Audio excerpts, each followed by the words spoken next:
can't be true. Surely we aren't really here. A brother, a community, a nation struggling to process the pain. Omar Hermish laid to rest, surrounded by the colours of his favourite football team. He's the 8th resident of Kibbutz Kfar Aza to be buried today. And there are more funerals to come. At least 59 were killed in this tiny, tight-knit village.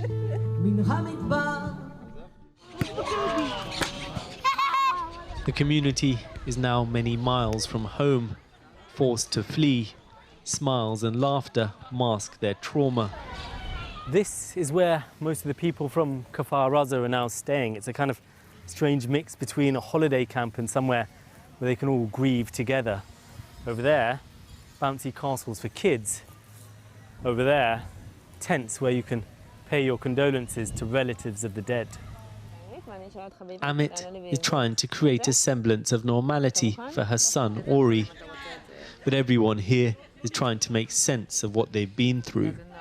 Have you asked your mum and dad any questions about what happened? Lama. He was asking why is Nadav, which is our best friend, why did he die? What did your mum and dad tell you? ומה סיפרנו לך עליו? למה הוא מת? בגלל שירו עליי. Because he was shot. The militants filmed themselves setting off from Gaza, just a few miles away. Their own cameras rolling as they maraud through the kibbutz. Inside the houses, terrified families, hoping and praying they don't come to their door. Amongst those murdered, the entire Kutz family. Taken as hostages to Gaza, Hagar Brodich and her 3 children. For more than 24 hours, residents were trapped inside their safe rooms. They bomb and they shoot to everything, and we doesn't say anything. We sit quietly like this. As we speak to Gila, a friend walks over. Her brother was killed, his wife and 3 children abducted. Bring them back so we can breathe again. I look at the camera, that Hamas will know that I'm seeing them.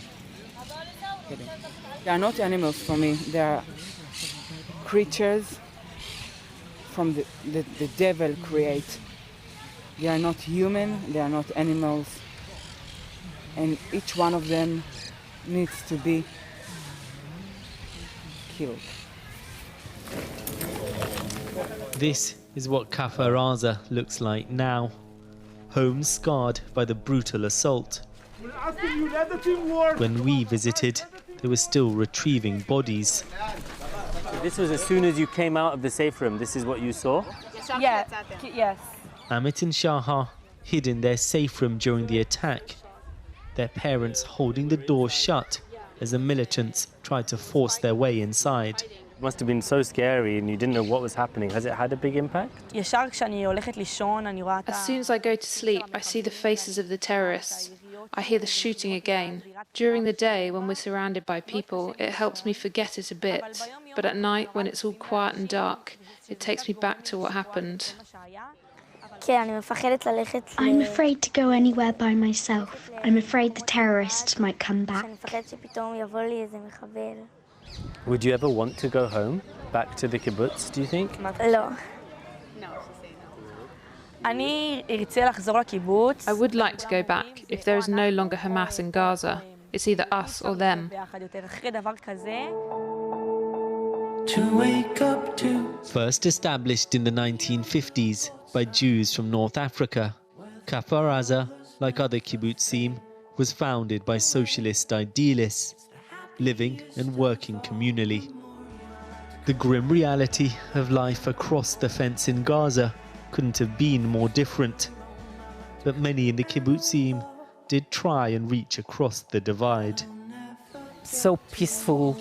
It was the best place to grow up there, and education and everything. And as a teenage, I used to work with people from Gaza. It was a really feel of peace with the people. How do you feel about them now? I feel, they're human beings. They're also suffering a lot. Maybe we've been kidnapped by the government. Both sides? Yeah.